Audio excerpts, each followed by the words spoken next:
YCP కార్యకర్తలను అక్రమంగా arrest చేసి రిమాండ్ కు పంపిస్తున్నారంటూ పోలీసులతో వాగ్వాదానికి దిగారు వైసీపీ నేత చెవిరెడ్డి. పోలీస్ స్టేషన్లో దౌర్జన్యం చేయవద్దంటూ పోలీసులు ఎంత చెప్పినా వినకుండా నిరాహార దీక్షకు కూర్చుంటానని స్టేషన్ వద్ద హల్చల్ చేశారు. పొదిలి సీఐ వెంకటేశ్వర్లుని అసభ్యకరంగా దూషిస్తూ సీఐపైకి వెళ్లేందుకు యత్నించారు చెవిరెడ్డి భాస్కర్ రెడ్డి. నిందితులను కలవకూడదని చెవిరెడ్డికి పోలీసులు ఎంత చెప్పినా వినకుండా ధర్నా చేస్తానంటూ బెదిరించారు.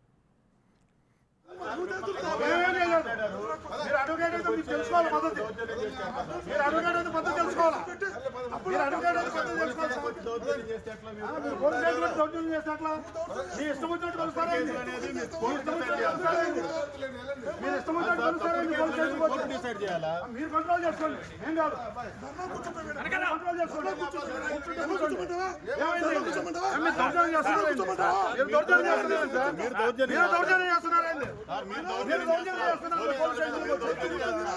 ఒకసారి పోలీసులు కొట్టిన రెండోసారి పోలీసులు దౌర్జన్యం. కూర్చోండి, కూర్చోండి,